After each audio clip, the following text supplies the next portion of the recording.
తప్పు కదా. Okay. So మరి ఎంపీ టికెట్ కేవలం మిమ్మల్ని మీ ఫాలోయింగ్ ని చూసి ఆఫర్ చేసిందనేనా, లేదంటే పార్టీ నినాదాలు మిమ్మల్ని ఎక్కడైనా ఇన్స్పైర్ చేశాయా? పార్టీ నినాదాలే ఇన్స్పైర్.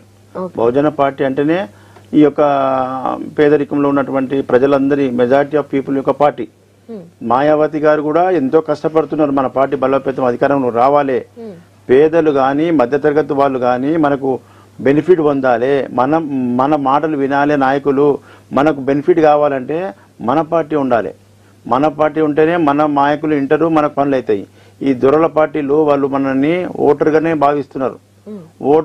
ఓటు వేయించుకున్న తర్వాత సీట్ల గద్దె మీద ఎక్కిన తర్వాత ఈ బహుజనులందరినీ పావులుగా వాడుకుంటున్నారు, సేవకులు బానిసలుగా వాడుకుంటున్నారు.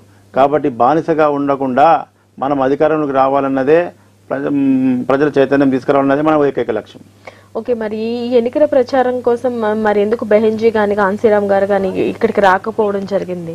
ఆమెకి ఇప్పుడు దేశవ్యాప్తంగా ఎలక్షన్స్ ఉన్నాయి కదా, దేశవ్యాప్తంగా ఉన్నప్పుడు అన్ని చోట్లకు రాలేరు. కాబట్టి ఒకవేళ నన్ను అధిక మెజార్టీతో గెలిపిస్తే బెహెన్జీ ఆటోమేటిక్ హైదరాబాద్కి వస్తుంది. ఓకే, మీ పార్టీ సూచనలు దిశానిర్దేశాలు ఏమన్నా మీకు వస్తూ ఉంటాయా? అసలు ఏ విధంగా గైడ్ చేస్తూ ఉంటారు? అంతే, మాయావతి బెహెన్జీ గారి యొక్క సూచన మేరకే మన రాష్ట్ర అధ్యక్షులు రాష్ట్ర నాయకులు వాళ్ళ సూచనలు ఇస్తారు, వాళ్ళ సూచన మేరకు మేము పనిచేస్తున్నాం. ఓకే, ఏ స్థానాల నుంచి ఎక్కువ గట్టి పోటీ వస్తుంది మీకు అని అనుకుంటున్నారు? మీరు చాలా క్రూషియస్ నియోజకవర్గంలో నుంచి ఉన్నారు. అటు బీజేపీ క్యాండిడేట్ కానివ్వండి, మీకు చాలా గట్టి పోటీని ఇచ్చే క్యాండిడేట్, అట్లానే కాంగ్రెస్ నుంచి కూడా. ఇవాళనే పొద్దున మా పదయాత్ర చేసేటప్పుడు అంటున్నారు, డాక్టర్ గారు మిమ్మల్ని టీవీలో చూసినాం, ఇప్పుడే మిమ్మల్ని ప్రత్యక్షంగా చూస్తున్నాం, చాలా మంచి పని చేసిరు మీరు ఈ పార్టీలో, మీరు ఎంపీగా పోటీ చేసి.